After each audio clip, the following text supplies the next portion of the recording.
no matter how much money you make, if you're not making money to make a difference, it don't make none at all.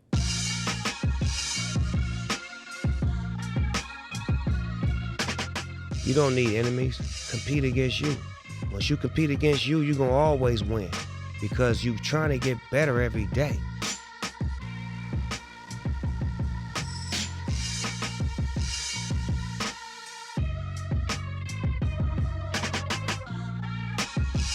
All right, people.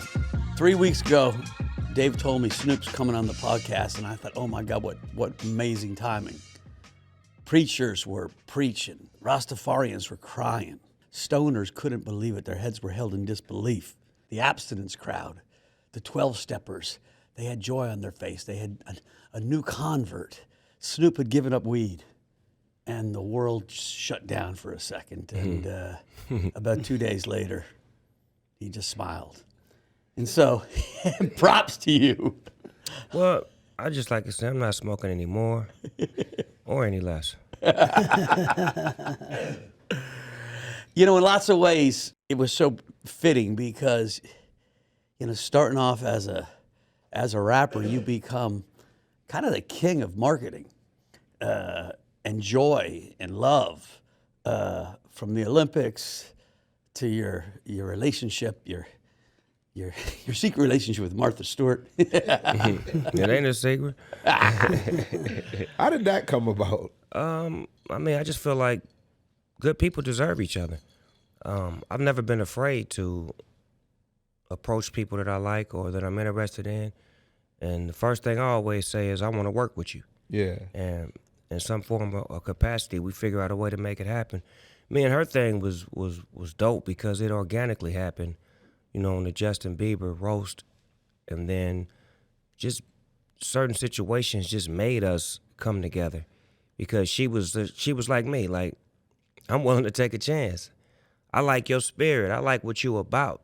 I don't care what they say. I want to see for myself. And we formed a relationship, a bond that's been basically unbreakable. Every sort of business opportunity that she gets, she presents to me. And every one that I get, I present to her. It's like having a big sister and somebody who really, you know, can mentor me on class. Kind of like our relationship with us. Anything they invest in. You're not nearly as cute as Martha Stewart. That is true. She got bread, too. She does. She got a bread Definitely bakery. got bread. She works hard. You know what's crazy?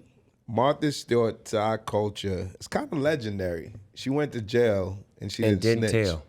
She is better than a lot of rappers. She is held up high in the hood as She's far as like held up one of high the in the real hood. ones. Like we could call her an N-word or some real shit. Is she cool? Like, I'm just being honest Nah, with you. That's for how cool real. she is. Like the penitentiary respect her because when she was in there, she was solid. She wasn't hiding. She was in there with the real homegirls. She didn't say nothing. Got out. Got back on her feet, and she on a mission to do great work. And that's what it's all about. You know, that's supposed to be rehabilitation when you get incarcerated. And the best form of rehabilitation is to show success after the fact. Mm-hmm. I feel like, Mike, you would have told. What? You would have hell told. yeah, he would have told. They wouldn't even have to have one cuff on him. Wait a minute, don't put the other one on. I know Go everything. get Mel and Dave and Snoop. It's Mel's fault. There's no need to put the other cuff on.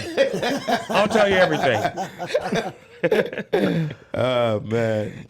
But man, thank you for being here for real. It's my pleasure, my honor, man. I don't really do podcasts too much, but when it was presented to me, I thought it was dope because we're gonna talk about business. We're gonna talk about a different perspective of Snoop Dogg that a lot of times people don't get to hear. They see the fun, the gangster, the rapper, but they don't hear the business. They don't understand it's a work ethic to this business. To be able to have these opportunities, you have to do good business or you wouldn't be getting these opportunities. Mm-hmm. What are you most excited about right now when it comes to that? My record that me and Dr. Dre working on. 30 years ago, we did our first record. And 30 years later, we're doing our second. And I'm excited about it. We at the finish line. And it's going to also kick into Gin and Juice because me and Dr. Dre and Jimmy Iovine coming out with Gin and Juice top of 2024. You know what I'm saying? Available everywhere for you to have your moment to roll down the street, smoke a little endo, and sip on some gin and juice. Who came up with the? I'm sure you spearheaded it, obviously, but the no smoking, the quitting smoking, that idea of like just sending everybody fucking crazy. I mean, bro, you basically started like a movement. People quit smoking. Like, it just goes to show how much power you have, but it goes to show how much power the right marketing have too. So like, what was that idea like, and how did it even come about? You just got to know your market and know, who you are. One thing about me, I'm organic. I'm always real, and I never try to do things that everybody else done. I always do things that I do. And I know how to make certain things move. I know how to position certain things. It's just a gift that I have. It's not even like I can go tell you to read a book and learn how to do it. It's a certain gift that I have and a skill that I acquire from doing bad business. You know what I'm saying? For many years of taking the wrong deal or not looking over a contract or just jumping into a situation or using my name and likeness for the wrong reason. So just becoming a better businessman and having people around me that are smarter than me, and not it being about me, but it being about us. Kevin Hart, you guys did the Olympics. That was my favorite, not my favorite Snoop moment, but was one of my favorite Snoop moments. I love Kevin Hart. Shout out to Kev for even bringing me on that, on that stage. We started together basically on that Soul Plane project. That was like one of his first major roles, and mine as well. And just to see him blossom into a great businessman, to have his own LOL company, and him to say, I want to bring you on for highlights for the Olympics. I got a relationship with NBC. They're basically roll with me because they know you can clean up your act when it's time. And we just went on there and had a blast, did a year in review. We did the Olympics review, and it actually forwarded some other business that I can't talk about right now that I'm going to be excited to announce for y'all in about a month or two, which was created based off of, the opportunity that they seen me on there with Kevin and seeing how good I was with him. So some big things cooking that I can't really speak to. I love that. And you don't discriminate against real short people. Oh, no, man. People are people, man. I wasn't always tall. That's what y'all got to understand. Y'all act like I just woke up 6'4". I got pictures of me when I was 5'7", 5'8".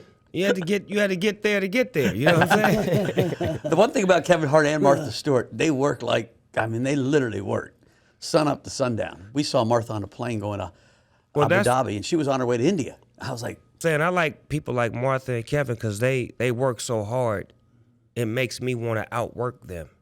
Like, I have to be challenged. I have to have certain things around me to inspire me. I guess I still got that athletic spirit about myself to where I'm always competing against me, but I need you in order to compete against me so I can see what you're doing to see what I should be doing.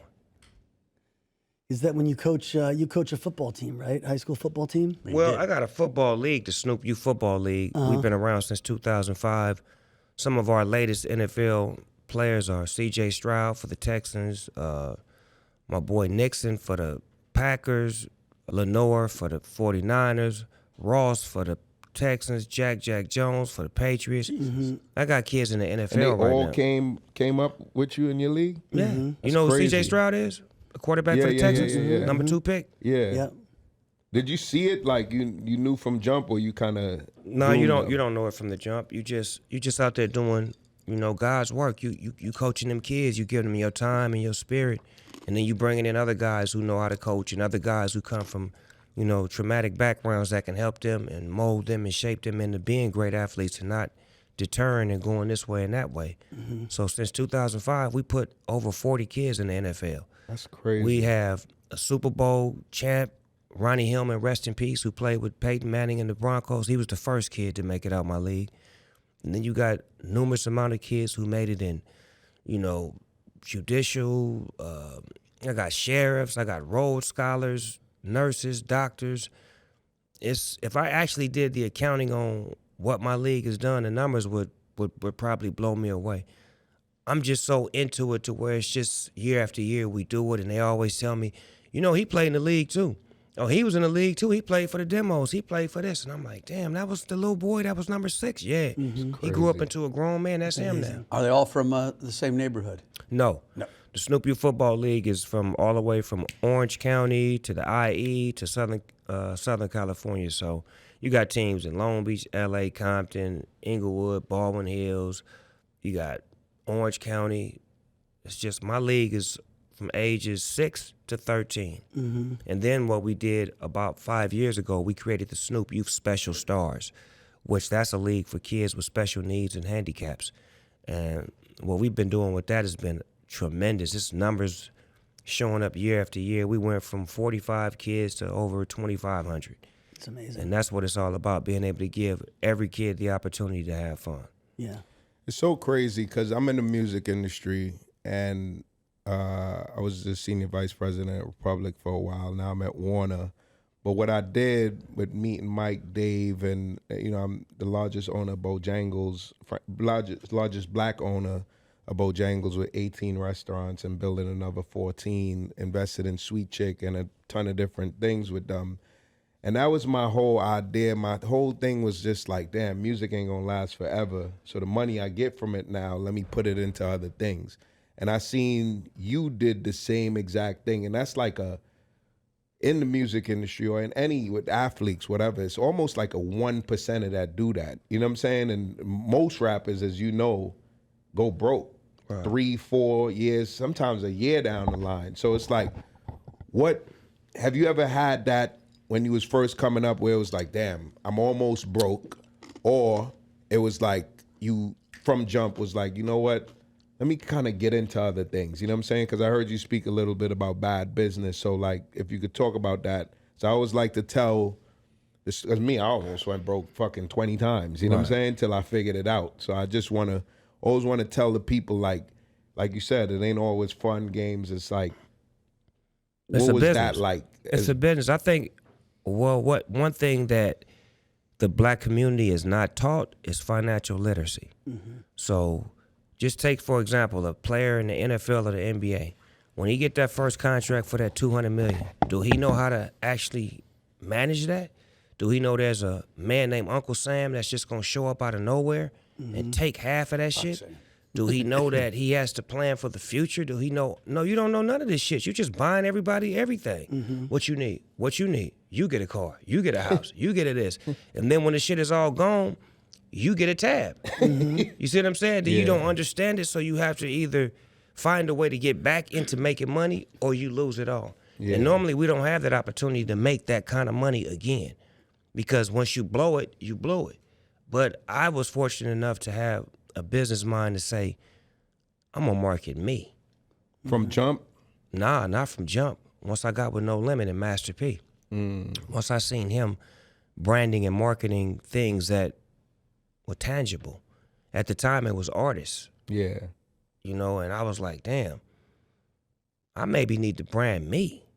Like, they love me, whether I'm doing music or not. So let me figure out how to brand me, not my music. Because my music is timeless. But me, I got to figure out how to brand to where it don't matter what area you in, it could just live on and on and on. So I had to figure that out, like I said, from having bad business, bad deals, and learning how to do a better deal. Like, don't go for it twice. You know what I'm saying? Like, first time you don't know no better. Now you're supposed to hire a lawyer, an accountant, people who can help you make better decisions, who are professionals. And then that way you could say, well, yeah, I had to spend 5% for my accountant, 5% for my lawyer, but I still have money at the end of the day. Yeah. Instead of Uncle Sam took 50, I didn't have nobody to help me program this money, so I can't even get it back. So how am I gonna even pay the IRS off? Like, and then you don't want to be embarrassed. You don't want to be in shame. It was That's our buddy in New Orleans. No, it was times in my career where it got so bad where my accountant was like, we should just do bankruptcy. And my pride got involved. Like, fuck that. If I say bankruptcy, then I look like I fucked off everything. Yeah. But they would start telling me about, well, this artist did it and this person did it. I say none of them motherfuckers black. You ain't named nobody that look like me. They can do that shit and get back in the game and it won't look crazy. When we do it, that nigga fucked off his money, he ain't shit. So Never now we get got to another start 3 opportunity. feet behind the line again. You see what I'm saying? Yeah. So they don't tell us that, and financial literacy is probably one of the things that colleges need to teach more too. Yeah. I You feel got like these that shit athletes. should be taught from Yeah, you like got these fucking athletes. You're junior teaching them high. how to run routes, how to dunk and slam, and do interviews and convert into analysts after they finish their career. How about teaching them to be businessmen at the end of their career?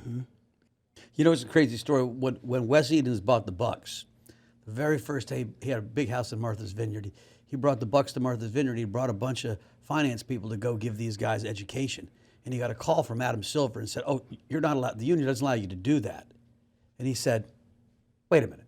So let me tell you, you want me to put the article out that I'm trying to give these young black, mostly black, young men financial literacy, and you don't want me to?" And he was like, "Let me call you back." But that was they called him and told him you're not supposed to do that. You What would the think fuck are you you talking would about? think that would be one of the curriculums. Yeah. Like, Yeah. they got all these laws against, if you show a gun, you brandish a gun, you lose 25 games. If you go there, you lose this, you lose that. Everything is lose, lose, lose. What about a gain? How about if you take this financial literacy class, you gain some things that can help you be productive when your career is over with? Like the league's got to think like that now. They can't just look past the fact that we ain't taught that. In the white communities, they're taught financial literacy. Somebody in their house have a job or dealing with taxes and understand business. Not all of them, but I'm just saying for the most part. So that's how it's looked at. Like, they have somebody to go to and they're referred to lawyers and accountants. We don't get referred to that shit. It's always a homie or somebody in the family who want to come in and try to represent that don't know how to. Yeah. Because we ain't been taught to go hire the right people. And most of the times we do it because we think the nigga who, that's my man from the block, he know math better than everybody else. Right. He should run my whole shit. You know what I'm saying? One That of should the only things work. That should only work with LeBron James. That's what I'm saying. That's the He only the only nigga that ever worked with LeBron could James. hire his homies and that shit worked. Ever. I'm like, I don't know what the fuck you did, but you got the secret sauce. That shit don't work for me. He hired the nigga that was selling them T-shirts. And it made worked. it. Did you have a mentor? I have Or a lot business of partners? lot of mentors that were giving me information and didn't even know it. Like I say, I'm a good study. I study. I don't have to ask you for information. I can watch you, and I can see how you moving and grooving, and I can learn a few things from you. That's the best student in the world, to be observant, to be able to observe the situation and scenario, and then put it in your own equation. Who'd you learn some things from? Quincy Jones, James Brown, Muhammad Ali, Magic Johnson, like people who made it, who had a struggle, who had a story, who had foundation, who lost it, who got it back. You know what I'm saying? People who were revered that I respected, and they respected me and gave me information and time. Sometimes just time is information. To be able to have time with those guys that I named, James Brown, Muhammad Ali, Magic Johnson, like to have time with them Yeah, that's a gift. was beautiful for me. Blessed. Yeah. Yeah. That's amazing. I spent some time with Quincy. He's a G.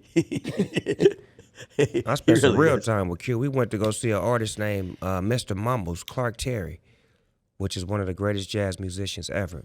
So says Quincy Jones. Quincy Jones said, "That's the baddest motherfucker you ever want to meet." I'm not going to say that about too many other people, baby. He's the baddest motherfucker you ever want to meet, baby.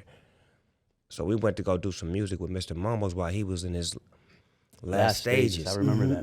And his legs was amputated, but he was in the bed and we was recording with him. They put him in the wheelchair. I got a record with him that's so dope. We was just scatting. And for me to scat with him and to watch Quincy look at his favorite with his favorite, this shit was like a dream come true for me. I can't wait to put crazy. that shit out.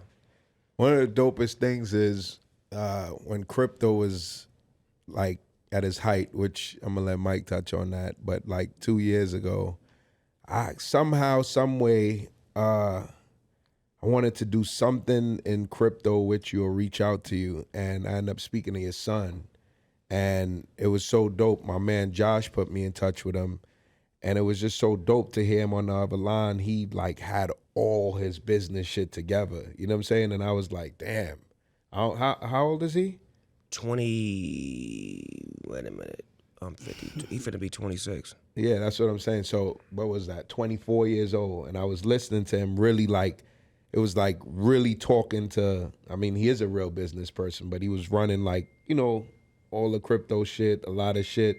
And I was just, I was like, damn, I got to get my daughter there. You know what I'm saying? It was such a blessing to kind of hear that coming from our community, that Right. that's the road you pave for your son, that he's involved with your business like this. You know what I'm saying? But you know what's crazy, dog, is that wasn't the road I wanted for him. Crazy. I wanted him to play football. Wow. He had a 4-year scholarship to UCLA, was a 4-star athlete, and he shit, I remember he that. committed to Yeah, UCLA. yeah, I remember that. And then just, I don't want this. And I had to let him tell why, because that's his story, but I could tell it was a burden off his shoulders because it felt like he was playing for me. Yeah. And what he really wanted to do was play with me. Yeah. You get what I'm saying? So he started taking college courses on film, marketing, business, and all of that shit. And then he started doing modeling and, you know, on his own little mission. And then he started getting up under my wing. And I started watching him like he was good at that metaverse shit. I was like, what the fuck is that? And the nigga knew it all from Yeah, top he to bottom. knew it all. So what I did was I took my dope dealing hustle and I presented that to him and his homies because they don't know how to late night hustle. Yeah. Them niggas go to bed. Yeah. When you selling dope, you don't go to bed. Yeah. So I had to show them how to open up a 24/7 shop. We was rocking and rolling. I was in there with him every day. But while I'm learning from him, he learning from me. And I'm just watching it, and I'm watching this conversation get stronger. And I'm like, all right, you the head of the metaverse. Now you the head of Death Row Gamers. You the head of Broadest Foods. You the head of this. Putting him in the control of certain things because he got the passion. He got the understanding, and he has the knowledge. He goes and understands everything about it before he get in it. He don't just get in it because it's a money play. He know all of the players, the do's, the don'ts, the ins, the outs, all of that shit. And it was beautiful to see because it was a lane that I didn't know nothing about. And I looked like I was the smartest motherfucker in the world, but it was actually him. Yeah. He was puppeting me. You know what I'm So saying? he was Cosmo Medici. Yeah, I'm just a bad motherfucker that know how to sit on the lap and, you know, talk that shit. Yeah. But it was a program that was given to me by him. And once I learned it, then I took my skills and acquired a few other things to make it go. And then I was able to buy Death Row. I was able to acquire certain things that grew into a real business. Man, what was that like? Like, that had to be a surreal moment. I don't know if it was, but for me, outside watching it, it was like a surreal moment. Like, man, this nigga Snoop bought back Death Row. Like, the label that started it all. Yeah. Like, what was that like for you to, like, now you own Death Row? You know what I'm saying? I felt like Steven Spielberg or one of the motherfuckers when they started that Disney shit or whatever they started. What they DreamWorks or some DreamWorks. shit? DreamWorks, yeah. I felt like that. Like I was able to actually own some real estate in the industry, and now it's my job to make it worth something. Yeah. Because when I bought it, it was cobwebs, history, bad vibes, death related to it. It wasn't fun. It wasn't happy. But now, since I had it for about 17 months, you smile when I walk in with a Death Row sweatsuit on. We got a the pillow. energy is right. Yeah, right. got But jacket. the energy is right. Happy Dad. And we moving it around. We moving Death Row around in different areas where it never existed. It never had apparel. It never had alcohol. It never had jewelry. It never had food and beverage and business. This is me becoming a better businessman, saying that I own this brand now. What hasn't been done that needs to be done? Naturally, we're going to make hit records. That's what's expected. That's the foundation. We're going to make some dope-ass movies and some great TV shows as well. But what hasn't been touched? Gaming, alcohol, clothing, like shit like that lasts forever. Yeah. Games is the shit. People love playing video games. Imagine a dope-ass Death Row video game. Tupac, Snoop Dogg, all the characters, and it's violent as fuck, you know what I'm saying? Because they like violent games. I can't help it. That's what people love. Yeah. You and Suge got a relationship or nah? No, we did. We had a great relationship. And then, you know, through time, he got to do his time. So I'm out here doing my time. And I don't feel like when you're doing time, it gives you the ability to think straight. I'm out here doing time and I'm thinking straight. He's locked up and not able to think straight. So I think that we have a great relationship. I believe that we do because I project love and great energy. But I don't know what his energy is and what he's projecting. But I like to say that the energy is beautiful on my end, and I'm receptive to anything peace and moving forward. You know, it's crazy you said that. I was in my hood. I'm from Flatbush. I was in my hood maybe 2 summers ago, and I ran into somebody, and he was like, yo, I'm not even going to say his name, but yeah, I seen son on an island. Man, he want to kill you. I'm like, you want to kill me? Why?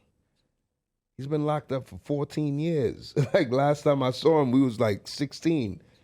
He like, yeah, man, some shit you did when you was 16 years old, he still don't like you. And I was like, damn, it's so crazy because he's doing time. That shit stayed still. And like, he's watching me on maybe Instagram. Whatever you watching popping. me, whatever it is, blow up. And his mind, He a part of it, he's or he a part of it, or you owe him. Or I owe him. You know what I'm saying? So I'm just like, it was the most mind-blowing shit in the world to me. But I reached out to him. And I was like, yo, you good? And he was, and you know what's crazy? All that nigga wanted to do was hear from me. Just hear your voice. Yeah. It's a thin line between love and hate. That's what I had to find out by dealing with my enemies, right? They not my enemies, they frenemies. Mm-hmm. They just don't know how to say, man, I love you, Snoop Dogg. They'd rather say, fuck that nigga Snoop Dogg. He ain't shit. Then when he pull up, there you go right there. Where? Oh, what's up, Snoop Dogg? What's up, my nigga? How you doing? Man, I love you. You think you can get a picture for me and my mama? You see what I'm saying? It's that. But you have to know that. You can't bite into the, what you say about me? Mm-hmm. You got to play into the, how you doing, my nigga? What's happening? Yeah. Mm-hmm. That's what I learned to play into. Yeah. You know, Thug got this line in one of his songs, Free Thug, by the way. He said, sometimes I show people love so they don't kill me. And that's the truth, where we come from. Sometimes you got to show people love. Yeah, because they feel entitled. Because if me and him from the same hood, and he's me and I'm him, I feel like he owe me something. Because we from the same hood. Mm-hmm. You owe me a visit, a picture, a phone call, some sort of connection to where I can go brag to say that I really know him. And if he don't give me that, then fuck him. He ain't in the hood. He ain't doing shit. He ain't. See how quick that shit flip? For real. It's that quick. I don't know if you probably, I know you don't remember, but you and Dave met before. Oh, well, when I opened the W in Hoboken, you came and did the 1-year anniversary. You remember that with Mark and Eugene? Yeah. He said the W and oh boy, That hell was a yeah. Yeah, that was fun. We had the kids up on the stage. Sir, dancing yes, with you. sir. My son rapped with you. I said it was the proudest moment of my parenting life. And my other kids were like, really, Dad? I was like, come on, Christian, rap with Snoop. I let the kids He was be kids around me because I'm actually the biggest kid in the room. I could tell. And that's where I always win at because I don't never try to be bigger than what I am. As long as I'm the biggest kid in the room, I'm going to always win. Yeah. No, I could tell. Sound like Mike. It's true. You ever dabble in real estate? Yeah, a little bit. But my son, he just purchased 100 acres. So Oh, wow. I'm going to help him build some shit on that. What's he going to do with it? Shit, he doing a bunch of great things, building schools. In L.A. or In Georgia. Georgia? RV spots for him to park, a hotel, probably a charter school. He's just doing a lot of great things. I'm a fan, you know what I'm saying? Like, for many years, I was like the breadwinner in the family. Now I got a young thoroughbred coming up that's I winning met races him at and the shit. box at 2 a.m, so you know he's doing 24/7. And we had a good Well, like hour. I said, he's a young thoroughbred that's hitting the track. You know, I look at it like we horses, right? Yeah. Like I done won the Triple Crown 2 times.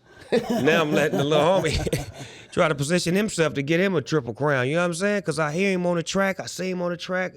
He working out all night. I hear the horse hitting the track all night. I'm like, damn, I'm in his sleep. He out there working. But that's what it's supposed to be because it's going to get a time where I'm going to want to pull back and just enjoy my wife and just say, look, fuck it. For 6 months, me and my wife finna travel the world. We ain't doing no concerts, no autographs. I just want to show her the world and not be Snoop Dogg for a minute and just be her husband. I ain't been able to do that. I've been doing business for 30 years strong. Yeah, how do you unwind? Or have you yet? You got 30 years still wound up, and maybe that's coming. But like, it's really when you're really one of the more iconic. You got an iconic look. You got an iconic spirit. You know, anywhere you go, people just I'm sure, anywhere in the world. gravitate. Well, it's a place that I can go to that was my first ever vacation. I took one, and it took me 30 years to take my first vacation, and I went to a place called Bora Bora. Oh, Oh yeah, I love That Bora shit Bora. was amazing. It was the greatest. It was the greatest shit since grass. You understand me?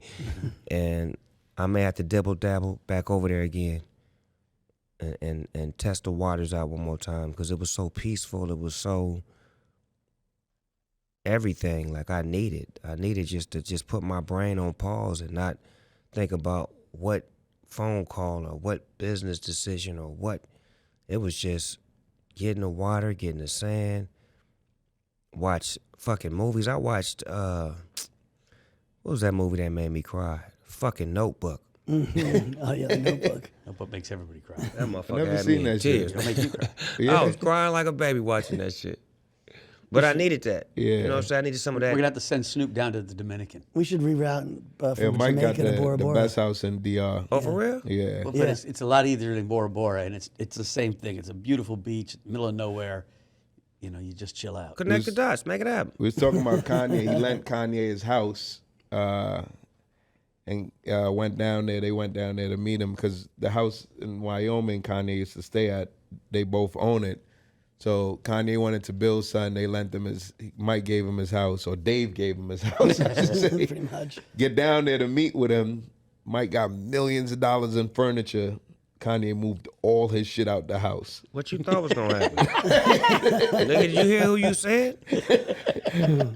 So Mike is like, yo, where's my shit? And he's like, yeah, I'm more of a minimalist. And, To and be left fair, I Mike was in the good with it. guest I liked the bedroom. way it looked. My wife got pissed off at me. I would have too. Arranged all that shit and hit this motherfucker coming and changing shit up. Crazy. Did you see crypto as kind of a fad to take advantage of, or do you kind of, your son got you into it? I mean, you bought one of the best Bored Apes, and you've put them on Bunch of products. Who, Dr. Bombay? He the last ape standing. Yeah. Y'all see y'all had some of his ice cream in here too, huh? Yeah. Facts. Man, he moving. Well, my son, like I said, he the one who spooned me and groomed me to this. And first thing he said was, I'm just gonna be honest with you. In the beginning, it was a bunch of motherfuckers just using my name, my face, and just doing all kind of shit. I'm like, man, what the fuck is this? And he called me, he said, Pops, it's what you can't do. You can't be mad. Because if they using your face and your likeness, they love you. They just don't know how to get in touch with you. So what you should do is reach out to them and say thanks, or good looking out, or do you want to collaborate? And once I built that relationship from the ground up with those people who was like, didn't really have the name and the money, once I got on and started selling shit, they was the ones who championed me more than anybody, because they was like, he came down here and gave us an opportunity, put my shit on his Instagram page. I didn't even have to pay him, and now I made X amount of dollars, and this happened for me. So it was like my son had to adjust my attitude on, this ain't a money grab. This is a relationship. Mm-hmm. And I think that's why we won, because we went in based on us building relationships with all of these creators in this new space that gave them the freedom to control the narrative and not have to pay Apple 30% or these people this percent, but to directly get it, sell it, and resell it. Mm-hmm. And that was beautiful. That was like real estate. No, and listen, it's, you know, it had a bubble. The bubble crashed. It's coming back. And now organically, I think 2 years, 3 years, 4 years, 5 years, all advertising is going to be done through some form of NFTs, right? You're gonna connect to your fan base directly at one point, right? And in a weird way, the NFT will be the cookie. It'll be what people will get paid for. Hey, if everyone owns a Snoop NFT, then you know who's participating in your universe. And so the data that comes from the connectivity to the community is unbelievably powerful. Well, let me tell you the thing that worked with me. It was simple. It was transparency. That's what the music industry and the film industry doesn't have. Mm-hmm. So this was a way to show transparency. Give me a song, give me a song, give me a song. I'm taking 60% because I'm putting it out for you. You getting 40%. That may sound like a lot, but you just made $100,000. So in the streaming world, I can show you right now. They just sent me some shit from Spotify where I got 1 billion streams, right? My publisher hit me. I said, break that down. How much money is that? That shit wasn't even $45,000. That's crazy. Crazy. That is fucking crazy. Yeah. You see what I'm saying? So it's Yeah. like, then you start looking at, when this shit came out, I could tell an artist that same song that you put out traditionally that didn't make no money, give it to me. Every time you sell it, if somebody else sell it, you get 10% of it. Some people made thousands, some people made hundreds, some people made 20s and 30,000s based off of the kind of fan base that they had, where the fan could take your song now, and you could give them the instrumental, the acapella, and the whole song. Now they could recreate and make a different version of your song, and you get 10% of that because you're the original song creator. Without Sony, Apple, all these motherfuckers taking percentages. So that was the part where me and my son was winning with the NFT metaverses, that we were giving people the opportunity to say, give me your music. We're going to take our split, but you get yours and you got your own wallet, and every time it sells, it shows you, so it ain't no secrets. Ain't no you got to get 1 billion streams to get 45,000. Nah, you sell 100, and if you're selling it for $10, you do the math. Snoop, you still love performing? Getting in front of the big audience and I love performing when I got to compete. You know what I'm saying? I love it when it's other big name acts on the Super Bowl. the bill. We were out in LA for the Oh, Super yeah, Bowl. we That was was there. fun. That That was was crazy. badass. You know, I got a saying. I just fucking started saying this like 6 months ago. I need enemies. For real, I really Don't do. need enemies. I need enemies because I can't compete with my friends. But, So but let me tell you mentally- this. Here's the new method of your madness. You don't need enemies. Compete against you. Like that. Once you compete against you, you're going to always win because you trying to get better every day. So you in competition all the time. Them enemies over there take you off your course. Now you start thinking like them. You start doing goofy shit like them, and now you not you. Long as you remain you and you competing with you every day, you're going to get better. You're going to get great. You're going to master you. That's where I'm at. I done mastered me now. Niggas can't fuck with me because I mastered me. Like a real karate teacher with the long beard, I'm him. Because I know my skills, I know my everything, and I'm competing against me every day. I don't care what you do. You'll never hear me say, Snoop Dogg did a deal for this amount of money or this amount of money. You never hear money numbers connected to my shit. Everybody else always got a big-ass number connected to their shit. My shit is business. I want a relationship. I don't want that number. I want the relationship, so when that number disappear, we still got a relationship. Because some people shit disappearing right now, Like that. and they don't have relationships. Yeah. How you looking at the Walmart relationship? I love that. Yeah. I love that. I met the top dogs over there too. And I'm thinking about like buying some property in Arkansas, Yeah. just so I can be close to the Bentonville? business. Yeah. Hell it's yeah. cool. I've been down there. Like I haven't seen that art park. It's apparently amazing. I think like that. I need to be close to the business. Like I don't want to do no long range. I'm like up close and personal. And just looking at like the shelf space and what kind of product you can move. Like Last that year I had represents 0 you. products in Walmart. Now I got. I mean, Kevin, how many products I got in there? 10? 10 different aisles? That's crazy. Alcohol, ice Sound cream, like we should be cereal, in the Snoop toys, business. clothes, Bill, you're not good looking enough to be in the Snoop business. smokeless grills. They got them smokeless pits in there now, Kev. Yeah. The smokeless pits in there. That's another one. So that's a great relationship. When weed became legal, you were like the iconic weed smoker. Because I went to jail for this shit for so many years. Yeah. What did I you was the think poster about- boy what for did you getting think about locked up weed for this becoming legal? I mean, the health benefits is what I'm more excited about because I know what it does for you health-wise, and I understand that people starting to get more into it, especially when you got elders. I have a lot of elders in my family that got to a certain age where we started giving them CBD and started giving them weed, and they started feeling better. And it was like, imagine if you was doing this shit 4 years ago or 10 years ago. So the medical benefits of it is what I'm excited about, as far as like people not really being afraid of it and knowing that it's not just a high, but it's medicine. Mm-hmm. Are you just a weed guy, or do you also do mushrooms? And I don't we're mushroom No. people. I used to do all that shit. I did everything. Look here, man. I'm Snoop Dogg. I did everything. Everything that been presented. I tried it. I was like, ooh, no, fuck that. Hell no. Fuck you, no. Get the fuck from around me. Never again do I want to see you, you fuck. No. I'm in one lane. And what's crazy is I promote all kind of alcohol, but you never see me drink. Mm-hmm. Who's the other guy we just? 50 Cent doesn't drink either. Yeah. Right? That was 50 get crazy. money.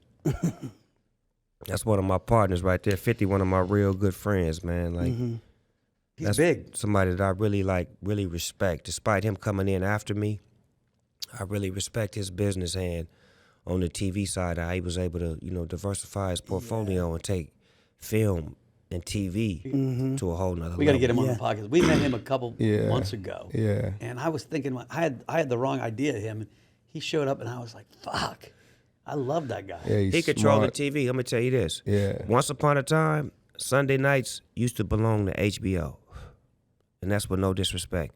HBO used to have every motherfucker in the world watching Sunday night to watch one of their Wire, shows. Sopranos. Yeah. Whatever it was, Oz, it don't matter what it was. Boardwalk Empire, you can name Entourage, you can name anything. When 50 Cent started putting that shit on Stars, it's more motherfuckers watching Stars than HBO. Yeah. And that ain't by 26 no million accident. new subscribers. That is because not of by him. no accident. That is because Curtis Jackson is controlling the narrative, bringing that real shit to a network that nobody even knew what the fuck it was. That's a fact. Period. Yeah. They didn't even have no subscription model when they came out. He gave them all that access to go global, and him doing all that shit on Instagram and making it like they was in bad relationships and stopping the show on this weekend. Yeah. You know what I'm saying? Like, that shit is marketing. That's strategic. That's the shit I do. Yeah. So I can applaud that. When I see another motherfucker scoring 50 points, 50 rebounds, you know what I'm saying? That's what 50 do. Yeah. Who else? definitely. I love people that applaud other people that are doing well. You know, one of the problems you have in some communities is that a guy does well, everyone wants to makes them feel like they're not doing as well. But real joy is you're doing well, someone else is doing well, you give the guy credit, you get excited for him. Who else in your world that you think has surprised you and you're like, fuck, that guy's killing it, and just happy for him? Deion Sanders. Deion That's my real friend. Deion Sanders was on Death Row Should have Records. got him on the fucking Bojangles. He was supposed to be in my Bojangles deal. He's a good dude, man. Man, that's my real friend. Like, once upon a time, I don't know if you guys used to watch his TV show, but he sent his son to me because his son was a producer, rapper, and I sent my son to him because my son was a football Oh, player. wow. And we did like a father swap, and it was beautiful because I look at his son and my son and what they become based off of that experience. That's crazy. Put him in that house over there with Prime, bring Prime's son over here with me, and when they got back home, it was like they skyrocket. I love that. That's fucking That's crazy. brotherhood right Yeah, there. yeah. And then to see So him they getting the still job, close? yeah. That's dope as shit. I sent my son to the. And it's crazy. One went into business, one didn't go into sports. music. Sports, yeah. I sent my son Nacho out to Oklahoma to live with John Smith, the greatest wrestler of all time, thinking Nacho was going to be a great wrestler. And he came back and he said, "Dad, why would you wrestle? That sport's too hard." And he's become an amazing academic and a great kid, but he's not a wrestler. So it didn't always put work. him But in I the love ring with the I love GOAT. the spirit. What inspired you to do that cookbook? Martha Stewart. Is that right? Yeah, we was doing the potluck TV show, and she found out that I could actually cook because we had to cook every day on the show. And she was like, "Have you ever thought about a cookbook?" I'm like, "No." I'm like, "Why?" She like, "I have over 100 cookbooks, and I have, you know how she break it down to you, a bestseller, and this was Barnes and Nobles, and all this good shit she was saying." I'm like, "Well, fuck it. I'm going to do one." I'm just clowning. I'm like, "Oh, I know what I'm going to call my shit, From Crook to Cook." She was like, "That's amazing. I'll do the forward." Put all my recipes in there from the show, and that motherfucker was #1, and it sold 1 million copies as we speak. That's Niggas ain't even selling 1 million records no more. I feel like everything you touch sells 1 million plus or something. But There'll be our first million viewed podcast. It's gonna be our first million podcast. Speak that up, Snoop Dogg, first million. Let me ask you a question. Millie. How much time did you serve? In jail? Yeah. Not a lot, Good. but it was enough, to make me not want to go back. If you equivalate all of the time I spent in jail, it'd probably be about 2 years. And it's 2 years that I can't get back, but I made the most out of not going back. So just take those 2 years that they took away from me. I doubled up my time on the streets by outworking myself and doing things that would take 2 years to do in 1 year. We spent a lot of time in the criminal justice reform space, and I always say Mike Milken's one of the greatest guys that spent time, that went on and did wonderful things in his life. But you're in the Mount Rushmore of guys that have come out and have made something pretty awesome. So Here's a fun Hats fact. off. Thank you. Mike has built the most people out in America. Well, I'm gonna keep your number for when I fuck up and you bail me up. Cause they gonna make my bail high as a motherfucker. I ain't gonna be able to call none of the homies when they put this shit out. Snoop Dogg's bail's at $35 million. Mike, where you at? Mike, it's your dog. What's happening? Remember that favor? Give me that Kanye house. Put the house up. Put the furniture up. We good. That was a fucking crazy story. What you expected though?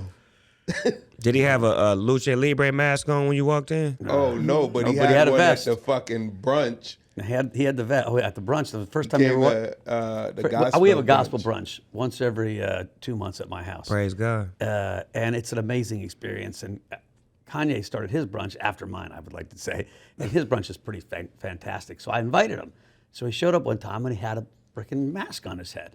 And he sat in the corner, unbelievably pleasant and lovely, and sat there for 2 hours and watched the music, but he had the mask. And I said, Kanye, everyone knows it's you. In this corner out of Guadalajara, Mexico, He was like, Kanye West. He was like, I'm good. I'm just going to sit here. And to be fair, he was pleasant and nice. I love you for it. Yeah, you already know what it is. Keep doing your shit, cuz. Fucking send me one of the masks, cuz, I remember so I can double down with you one night. My son talking to him, and my son is a huge fan.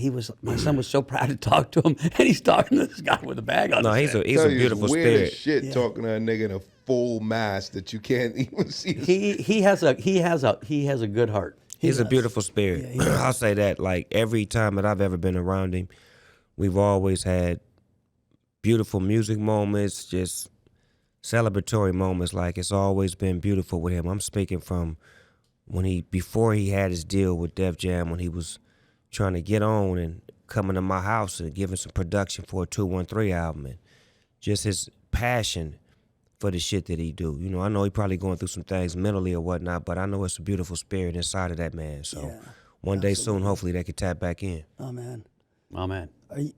How do you see the future of Death Row? What, like in the music business? What excites you about that? Or I heard you signed some really good acts recently. And to add on to that, what made you sign? Was his name October London? Yes, who's sir. 32 years old. Yes, sir. Usually in the music business, that's like a Grandpa. That's like a grandpa age, right? Like, what made you believe in a 32-year-old and sign him? And now he's doing good as shit. Right. Well, I got to give a shout out to Jazzy Faye. Jazzy Faye is who brought him to me years ago.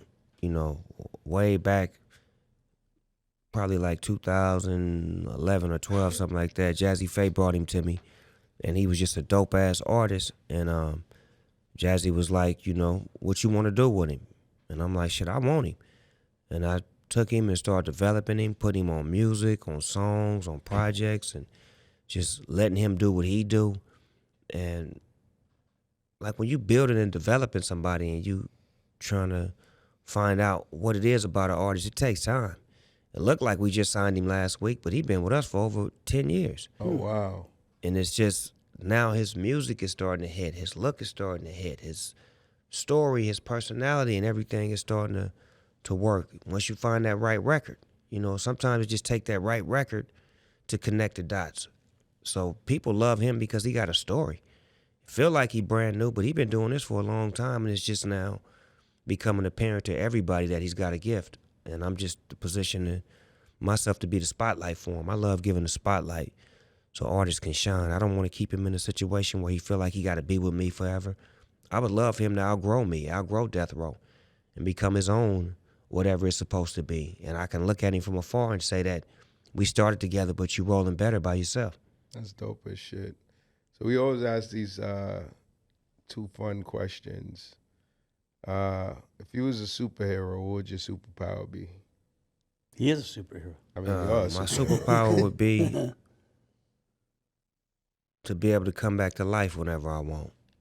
You know what? I fuck with that. Is it like a that superhero? All I might be the wanted was best hair. answer yet. Is it a All I superhero like wanted was that? hair. What the Wolverine got? That nigga know how to heal fast, right? Yeah. I want to be able to come back to life like, bah, they didn't kill that nigga. Like 3 days later, I just seen him walking down the street. That motherfucker back. He got that power, cuz. He got that shit. Oh shit! Like the nigga from BMF who asked you to bring back that dog. Yeah, he was a fool. That was actually a fucking legendary. I ain't expect that shit. You didn't? You Nah. fuck with BMF? Yeah, I fuck with BMF. Hell yeah! When he pulled out the gun, you sent me the clip. Preaching When for the a rep little went bit. when the rep went bad? Yeah.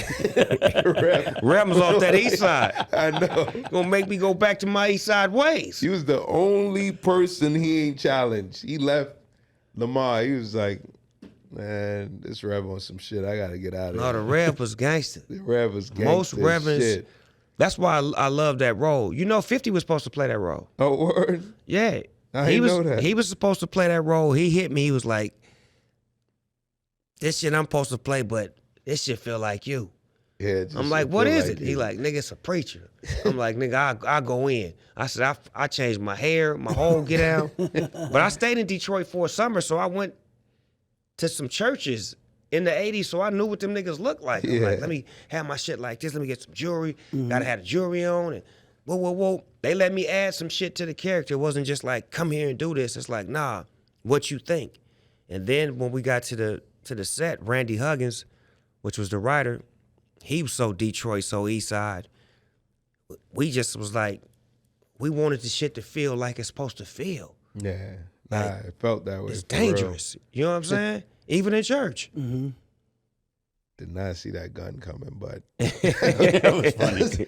that's definitely I dope. said, nigga. And the next question is, Talk to me. I feel good I made a mess in this motherfucker. That's all right. Dave paid for it. they paid for the room. Dave, you paid for it? We started this This ain't one podcast. of his hotels.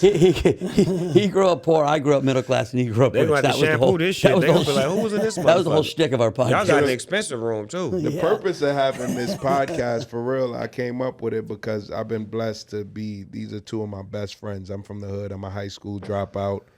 Been involved in every fucking thing and made it. You know what I'm saying? So it's just like, same shit you was talking about. Like, these are my mentors, my brothers. Right, but right.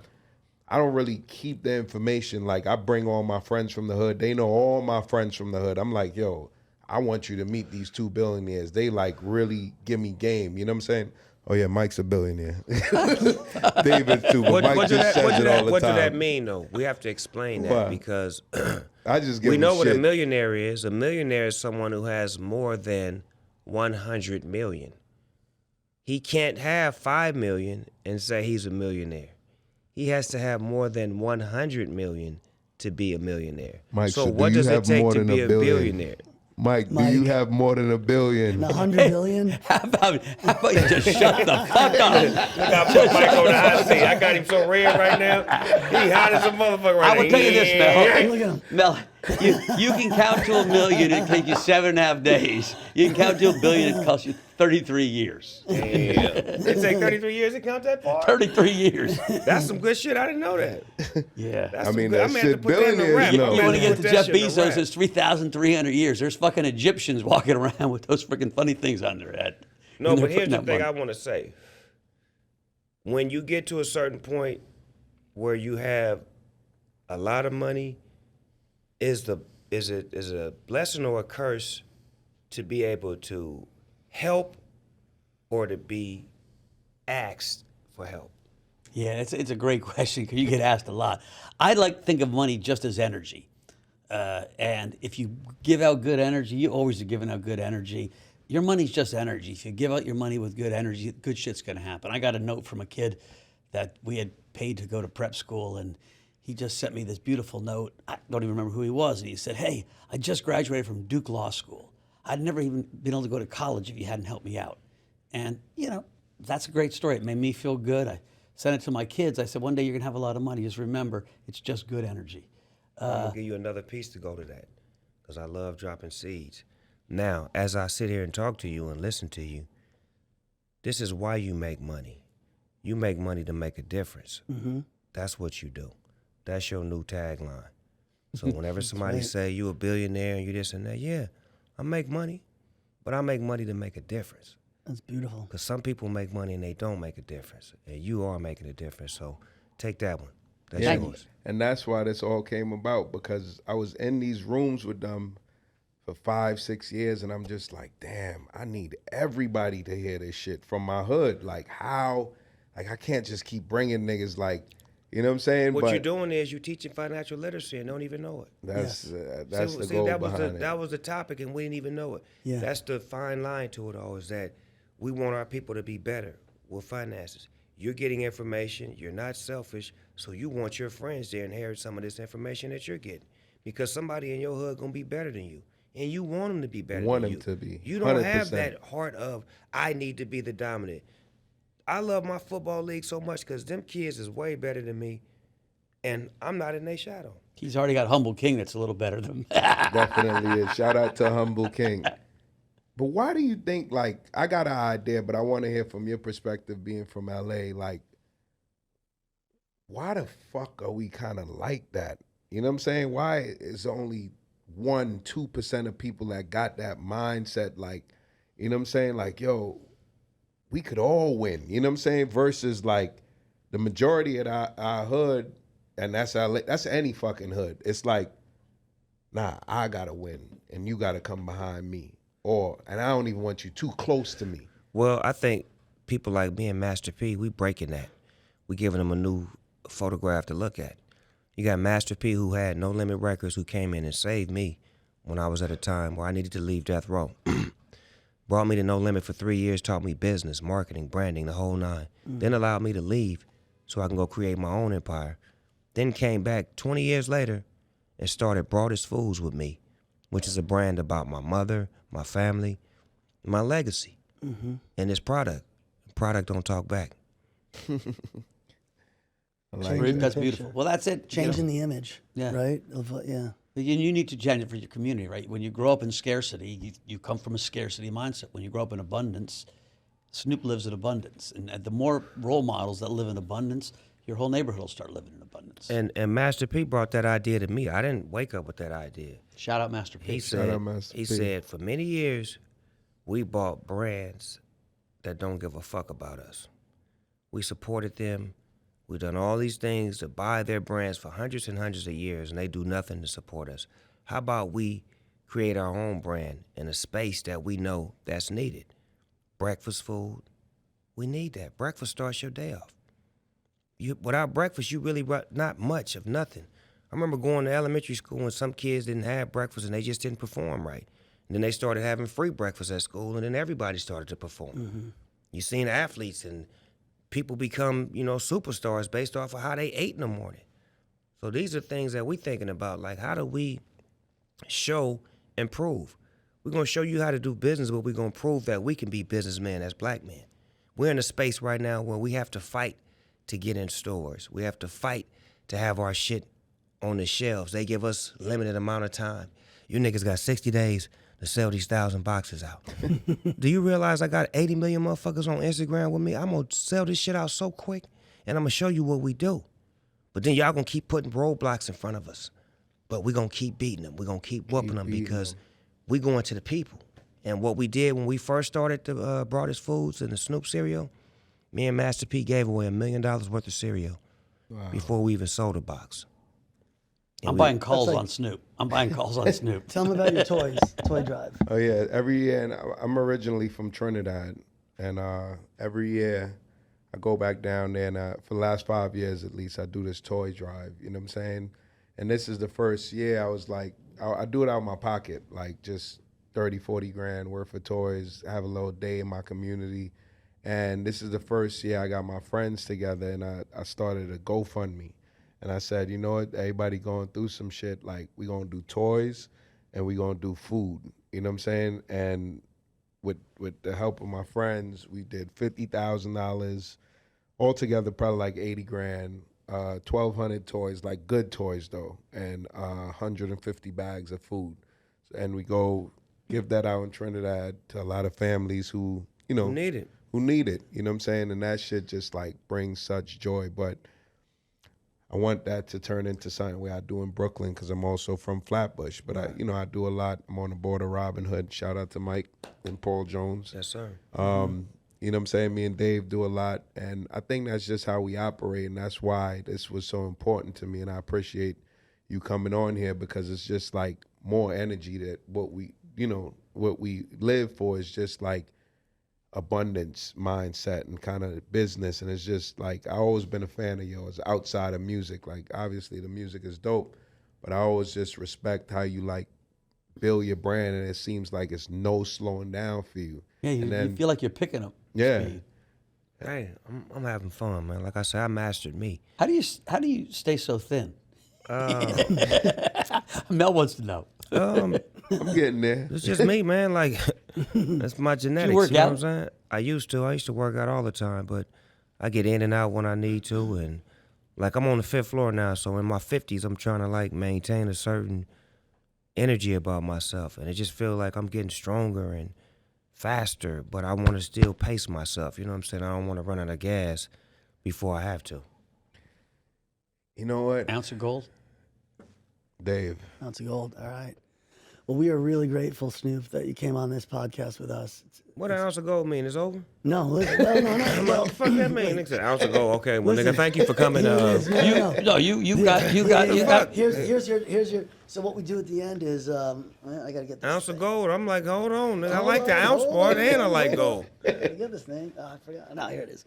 So, ounce of gold. Mm-hmm. And what we do is we ask our guests to just kind of wrap it up and give your nuggets, your ounce of gold, like, leaving the audience with what you want to leave. It all them with. started. I wanted to call this podcast Ounce of Gold, and Mel wanted to call it Business Untitled. This is brought to you by Ounce of Gold. Don't tell him that. He running with it up. He loves it. He already see it already. Nah, let me see. Let me give you some nuggets. I feel like today we was really able to tap into some understanding on financial literacy, some understanding on mastering yourself and how to compete with yourself and not focus on your enemies, despite you do need haters and you do need enemies to know that you're doing the right thing, but spend more energy on competing with yourself, bettering yourself every day. We learned that you do have to fall in order to get up. It's not a smooth path, it's a rocky road, but if you meant for it, you're going to keep climbing till you get to the mountaintop. And even when you get to the mountaintop, you're not going to be satisfied, because no matter how much money you make, if you're not making money to make a difference, it don't make none at all. Those are my nuggets. That's preach. That's an ounce of gold right there. That was some Detroit preacher shit. I felt like this spirit gave me that. This motherfucker heavy too. So when I smoke an ounce, this is all I'm smoking. That whole thing. I don't feel bad now. This shit is dope. Guys, another episode of Business Untitled in the can. Big shout out to Snoop. Love you. Thanks. Grateful, my man. This was incredible. A lot of game. Game, recognized game, loved one. For sure. You know what it is.